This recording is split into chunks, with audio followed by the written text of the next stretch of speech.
Hey YouTube fam, welcome to my YouTube channel and thanks for clicking on this video. हमने previous video lecture में एक important series of lecture start किया था and the name of that particular series was alpha adrenergic receptor blocker, जिसे हम alpha adrenergic receptor antagonist भी बोलते हैं. We discussed some important questions. हमने classification of alpha adrenergic receptor देखे. In that alpha adrenergic receptor classification, हमने alpha adrenergic receptor को दो चीजों में क्लासिफाई किया था. The very first one was selective alpha adrenergic receptor blocker and the second classification was non-selective alpha adrenergic receptor blocker. हमने ये भी पढ़ा है कि what is the effect of alpha adrenergic receptor blocker on our blood pressure. And हमें यह पता है कि जब भी हम पेशेंट को अल्फा एड्रीनर्जिक रिसेप्टर ब्लॉकर देते हैं, द पेशेंट का जो ब्लड प्रेशर है वो कम होता है. In the previous video lecture हमने ये भी देखा था कि वो ब्लड प्रेशर कम कैसे होता है. In today's video lecture we are mainly going to focus on therapeutic usage of alpha adrenergic receptor blocker. Before starting our lecture, let me give you what we are going to study in this particular video lecture. The very first thing that we are going to learn is the revision of important location of alpha adrenergic receptor along with its effect. That is, जब हम alpha adrenergic receptor को stimulate करते हैं, what will be its effect? And वही same alpha adrenergic receptor को जब हम block करते हैं, so what will be its effect. Then second important thing we are going to discuss in this video lecture is about the therapeutic usage of alpha adrenergic receptor blocker in a very important condition, and the name of that condition is known as pheochromocytoma. Then we will revise Dale's vasomotor reversal and re-reversal. And उसके बाद हम तीन important questions को discuss करने वाले हैं. The very first important question is, can we give alpha blocker alone in case of pheochromocytoma? Can we give beta blocker alone in case of pheochromocytoma? And finally we are going to discuss कि can we give both alpha and beta blocker in case of pheochromocytoma. So without wasting any time, let's revise the important location of alpha adrenergic receptor. हमने ये पढ़ा है कि हमारी जो आंखें होती है, in that we have our radial muscle, and ये जो radial muscle होते हैं, on that radial muscle we have alpha 1 adrenergic receptor. जब हम alpha 1 adrenergic receptor which is present on our radial muscle को stimulate करते हैं, it will dilate our pupil, and उसकी वजह से this particular pupil dilatation के लिए एक specialized term होती है, and that term is known as mydriasis.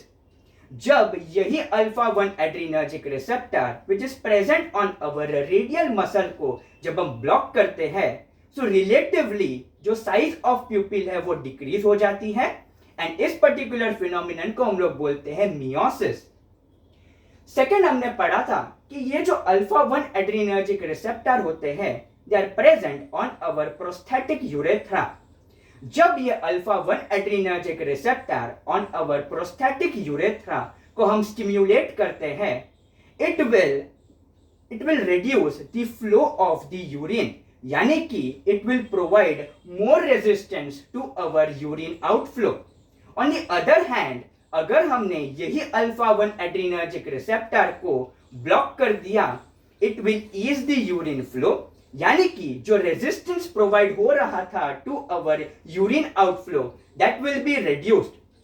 So let's revise in a tabular format. In this we can see the main important location of alpha 1 adrenergic receptor and what will be its effect on stimulation and what will be its effect on blocking. The number one important location of alpha 1 adrenergic receptor is our radial muscle of iris. जब हम alpha 1 adrenergic receptor को stimulate करते हैं, it will produce mydriasis, यानी कि जो size of pupil है, और we can say the diameter of pupil, वो बढ़ जाएगा. ऑन द अदर हैंड, जब हम alpha 1 adrenergic receptor present on our radial muscle of iris को ब्लॉक करते हैं, इट विल प्रोड्यूस मियोसिस, यानी कि जो प्यूपिल की साइज है, और we can say the diameter of pupil that will be reduced. The second most important location of alpha 1 adrenergic receptor is our blood vessel. जब हम ब्लड वेसल पे alpha 1 adrenergic receptor को स्टिम्युलेट करते हैं, it will produce vasoconstriction, and because of vasoconstriction there will be elevation in our blood pressure.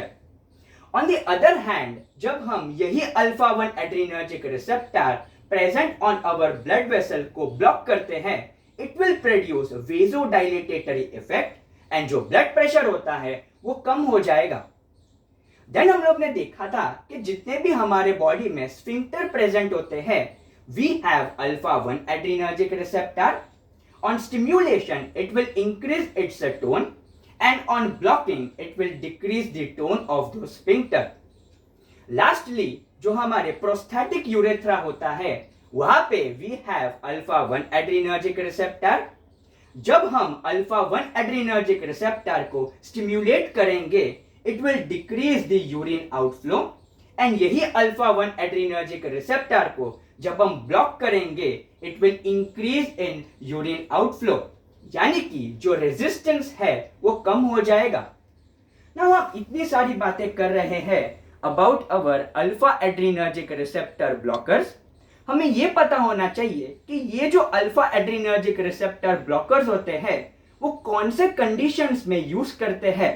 So we are going to learn today the very first important use of alpha adrenergic receptor blocker. That is, it is used in case of pheochromocytoma. So let's begin with pheochromocytoma. Now पहला question आता है कि what do we mean by pheochromocytoma? So pheochromocytoma is nothing but it is a tumor of adrenal medulla. Now there are two types of tumor. The very first one is adrenaline producing tumor, or we can say adrenaline releasing tumor, and the second one is noradrenaline releasing tumor. Now what are the important signs and symptoms which are included in this particular condition? Now as you can see कि यहाँ पे we have two important chemicals. The very first one is adrenaline and the second one is noradrenaline. हमें यह पता है कि जो adrenaline होता है, it is acting on our alpha 1, alpha 2, beta 1, beta 2 as well as beta 3 adrenergic receptor. And हमें यह पता है कि noradrenaline is mainly working on our 3 important adrenergic receptor, that is alpha 1, alpha 2 and beta 1 adrenergic receptor. So just apply the common sense कि अगर कोई भी chemical if it is stimulating our alpha 1 adrenergic receptor, तो क्या होगा, वेजो constriction होगा, and finally जो हमारा ब्लड प्रेशर होगा वो इंक्रीज होगा. सो इन साइंस एंड सिम्टम्स, जो पहला इंपॉर्टेंट साइन एंड सिम्टम जो हम कॉमन सेंस से समझ सकते हैं, that is rise in the blood pressure.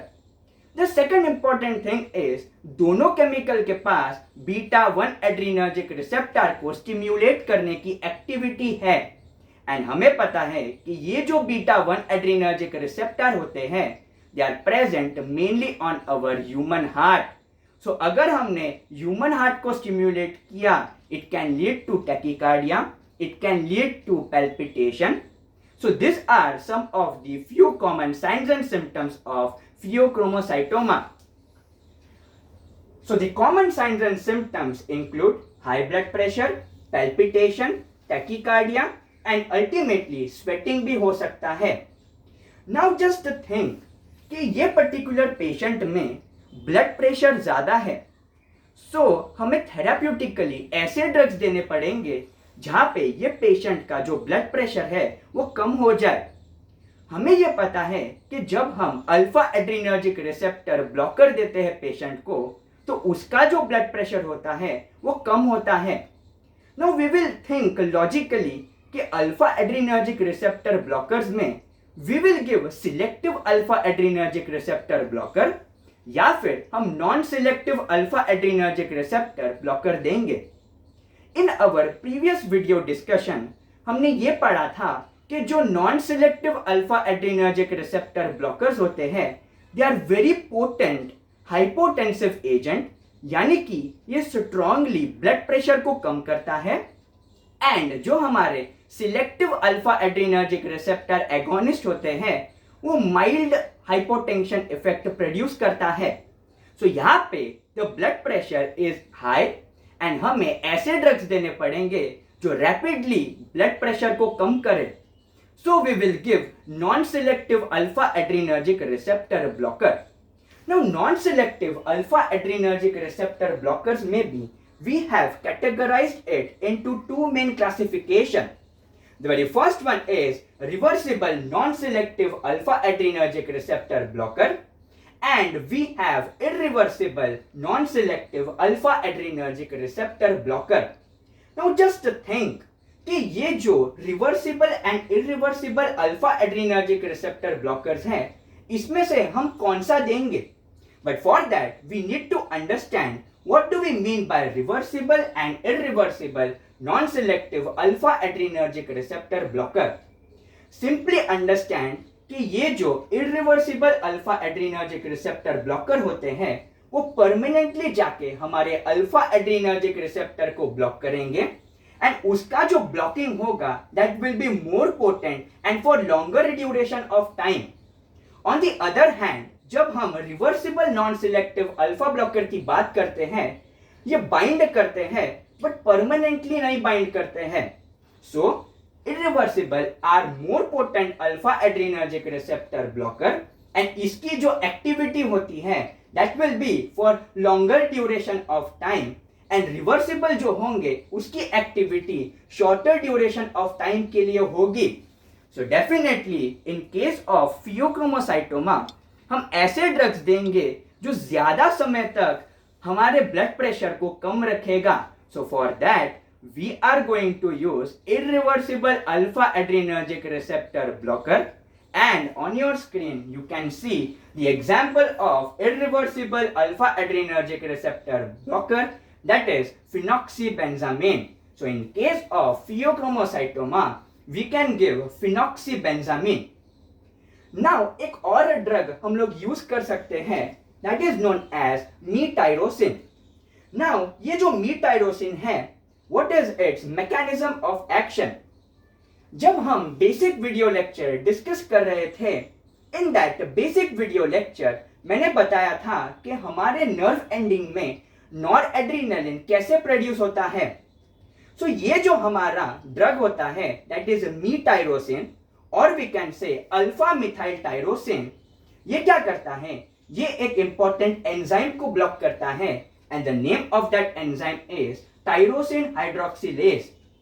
Tyrosine hydroxylase को जब हम ब्लॉक करते हैं तो ये जो स्टेप होती है that is conversion of our tyrosine molecule into dopa वो नहीं हो पाएगा एंड फाइनली जो हमारा प्रोडक्ट बन रहा है that is norepinephrine which is also known as noradrenaline वो नहीं बन पाएगा। So in case of pheochromocytoma we can also use alpha methyl tyrosine or we can use metyrosine, it is one and the same thing. It can be used as an adjuvant in case of pheochromocytoma. Now जो हमने पहले basic 3 questions देखे थे उसके लिए we need some basic information about the Dale's vasomotor reversal and Dale's vasomotor re-reversal. So the very first thing we are going to do is we are going to revise the concept of Dale's vasomotor reversal and re-reversal. So just to begin with कि ये जो हमारा Dale's vasomotor reversal होता है that is purely an adrenaline related phenomenon. Now हमें ये पता है कि ब्लड वेसल में we have alpha 1 adrenergic receptor and we have beta 2 adrenergic receptor. दोनों रिसेप्टर को एड्रीनालिन स्टिम्युलेट कर सकता है। Now most important thing is कि ये जो अल्फा 1 adrenergic receptor होते हैं they are considered to be as a strong receptor and जो हमारे बीटा 2 adrenergic receptor होते हैं they are considered as a sensitive receptor.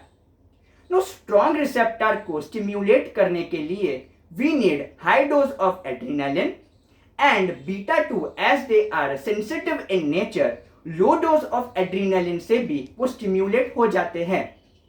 So whenever in the patient we are giving high dose of adrenaline, the adrenaline as it is high dose, it will work on our alpha 1 adrenergic receptor, but also it can work on our beta 2 adrenergic receptor.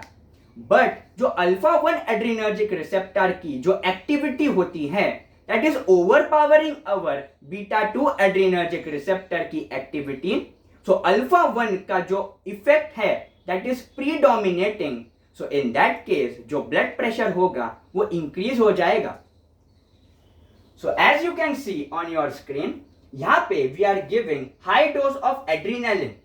जब हम high dose of adrenaline देते हैं, in that high dose, this alpha 1 adrenergic receptors are stimulated, as well as beta 2 adrenergic receptors are stimulated.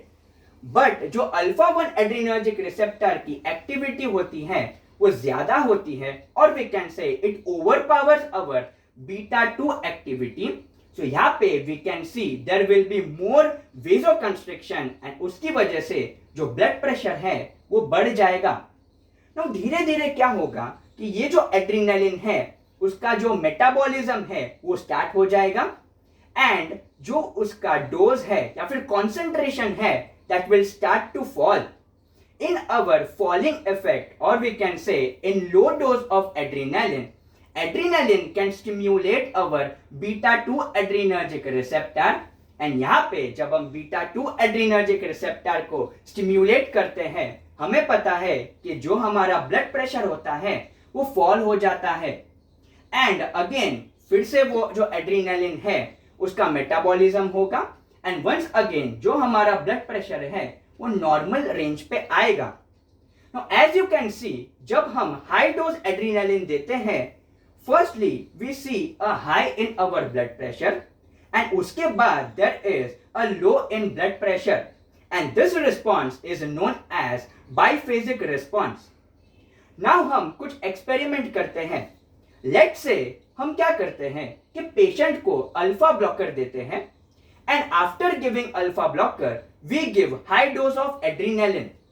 Now as you can see here कि ये जो adrenaline है, it is not going to work on our alpha 1 adrenergic receptor. Why? क्योंकि हमने alpha 1 adrenergic receptor को block कर दिया. So जो भी हमारे adrenaline वाले molecules होंगे, they will purely going to stimulate our beta 2 adrenergic receptor, and उसके वजह से we see a fall in our blood pressure, and इसको हम लोग बोलते हैं Dale's vasomotor reversal.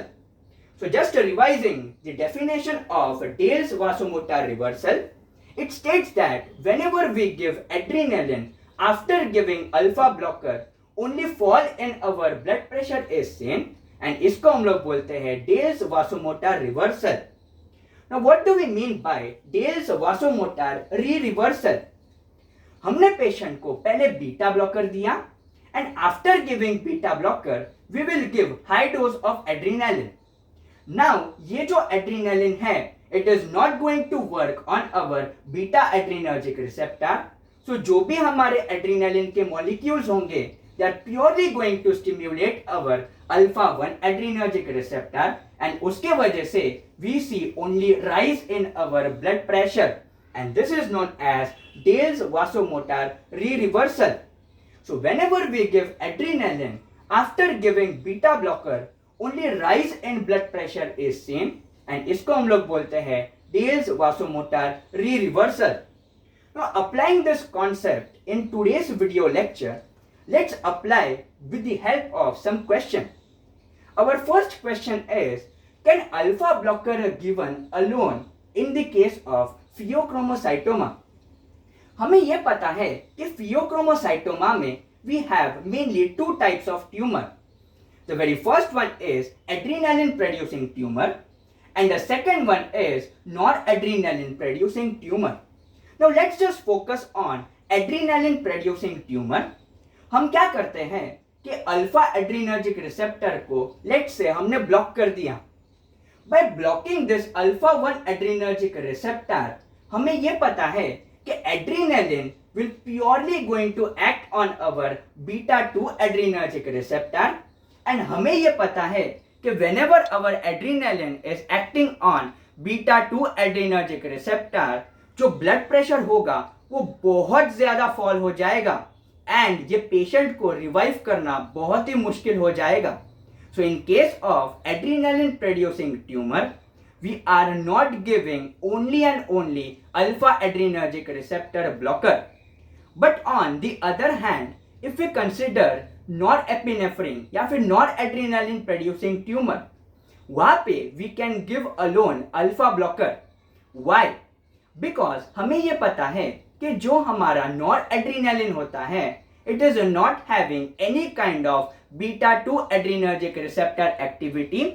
So अगर हमने अल्फा को ब्लॉक भी कर दिया, our norepinephrine is not going to stimulate our beta 2 adrenergic receptor and उसका जो ब्लड प्रेशर है वो फॉल तो होगा। Why? क्योंकि हमने अल्फा 1 को ब्लॉक कर दिया है, बट इतना ज्यादा फॉल नहीं होगा कि पेशेंट रिवाइव ही ना हो पाए। So in case of adrenaline producing tumour we are not giving alpha blocker alone, but in case of noradrenaline producing tumor we can give alpha adrenergic receptor blocker alone. Moving on to our next question, that is, can both alpha and beta blocker be given? अब हम क्या बोल रहे हैं कि हमने alpha को भी ब्लॉक कर दिया एंड बीटा को भी ब्लॉक कर दिया। Now let's just think कि if that particular tumor is adrenaline producing tumor, जब हमने सिर्फ और सिर्फ अल्फा 1 एड्रीनर्जिक रिसेप्टर ब्लॉकर दिया था, एट दैट टाइम ये जो एड्रीनलिन है that was stimulating our beta 2 adrenergic receptor and उसके वजह से जो ब्लड प्रेशर था वो बहुत ज्यादा फॉल हो रहा था। सो जस्ट थिंक लॉजिकली कि अगर हमें ऐसे वाले पेशेंट्स को ट्रीट करना है, if I block alpha 1 as well as I am blocking beta 2 adrenergic receptor, तो मेरा काम हो जाएगा। कैसे? Adrenaline cannot work on our alpha 1 adrenergic receptor and adrenaline will also not work on our beta 2 adrenergic receptor. So यहाँ पे जो blood pressure होगा वो बहुत ही ज्यादा या फिर बहुत ज्यादा कम नहीं होगा। It will be achieved, or we can say stability will be achieved when we can give both alpha and as well as beta blocker. On the other hand, noradrenaline में जब हम alpha 1 as well as beta blocker देते हैं, हमारे लिए ये beneficial होगा। Now the question is why? हमने ये बोला था कि जो हमारे कार्डियक मैनिफेस्टेशंस थे, फॉर एग्जाम्पल टैकीकार्डिया हो गया, पैल्पिटेशन हो गया, बाय गिविंग बीटा ब्लॉकर्स ये भी सॉल्व हो जाएंगे। So in both the condition, that is adrenaline producing tumor as well as noradrenaline producing tumor, we can give alpha and beta blocker both. Moving on to our next question, that is, can beta blocker be given alone? Now let's just think in case of adrenaline producing tumor, अगर हमने beta 2 adrenergic receptor को block कर दिया, this adrenaline will purely work on our alpha 1 adrenergic receptor and जो blood pressure होगा वो बहुत ज़्यादा बढ़ जाएगा। So in case of adrenaline producing tumor, we are not giving beta blocker alone. In case of noradrenaline, noradrenaline के case में भी अगर हमने बीटा ब्लॉकर दिया, at that time we know कि noradrenaline can also work on our alpha 1 adrenergic receptor and blood pressure बढ़ सकता है। एंड मोर ओवर जब ये सारे के सारे जो हमारे बीटा 2 एड्रीनर्जिक रिसेप्टर्स होते हैं, they are opposing our alpha 1 की एक्शन। सो थोड़े अमाउंट में ये बीटा 2 ट्राई तो करते हैं ब्लड प्रेशर को कम करने की, बट अल्फा 1 की activity is more dominating over our beta 2 adrenergic receptor. So अगर हमने बीटा 2 को ही ब्लॉक कर दिया, सो अपोज करने वाला कोई नहीं होगा एंड जो ब्लड प्रेशर होगा वो बहुत ज्यादा बढ़ जाएगा। So in this particular case, in both the condition, that is adrenaline producing tumor as well as noradrenaline producing tumor में we are not giving beta blocker alone. Remember that. Now just to summarize, हम एक tabular format बनाते हैं. Here we have adrenaline producing tumor and here we have noradrenaline producing tumor. In case of alpha blocker alone, हम alpha blocker सिर्फ और सिर्फ किसमें दे सकते हैं? Singly. We can give alpha blocker alone in case of not adrenaline producing tumour, but we are not giving alpha blocker alone in case of adrenaline producing tumour. Beta blocker alone are contraindicated in both the conditions, that is adrenaline producing tumor as well as noradrenaline producing tumor. Alpha and beta blocker together can be given in both the condition, that is adrenaline producing tumor as well as noradrenaline producing tumor. So that's it for today's video lecture. In the next video lecture, we will focus on more therapeutic usage of alpha adrenergic receptor blocker. So अगर यहाँ तक आपने video देख लिया है, please consider subscribing to my YouTube channel. Press that bell icon. Like this video and share it with your friends. See you in the next video. Till then, see ya, bye bye. Have a good day.